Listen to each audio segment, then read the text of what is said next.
Welcome to the Rustic Garden. Today I want to talk to you about how do you prune, which you don't, stake, and care for a determinate type tomato. And the reason I said you don't prune, a determinate tomato, and here's one of them, this is my early wonder, it's going to grow to really a set height, 2 to 3 feet.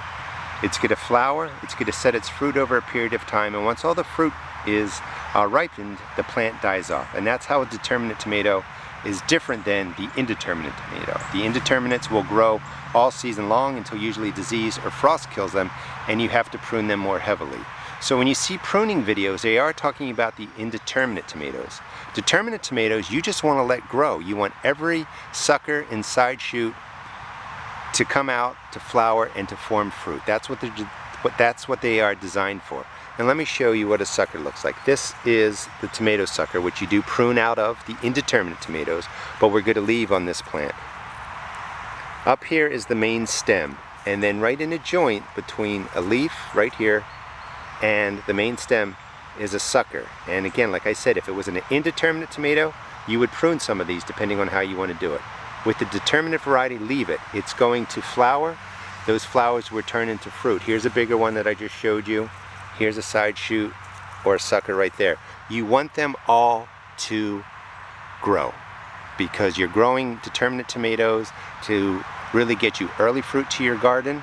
They're going to die off once they set fruit, and you don't have to worry about their size because they die off. Now for staking, they're usually going to need a stake. I just use a bamboo stake, and when you tie them, you can use any material. This is extra rope that I just peeled apart, and it's basically jute. But you want to make sure you leave a nice wide gap so that you don't smash the stem against the stake, and you give it enough room to grow.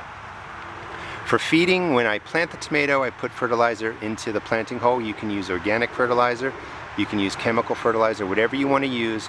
And then about really every 2 weeks, maybe once a month, a half-strength feeding of a liquid fertilizer of your choice is all you're really going to need. Again, the determinate varieties are grown so that you get tomatoes early in about 60 to 65 days, and the plant will get to a set height, sometimes 2 feet, all the way up to maybe 4 feet. They set their fruit, they bear their fruit, you pick it, and then the plant dies off.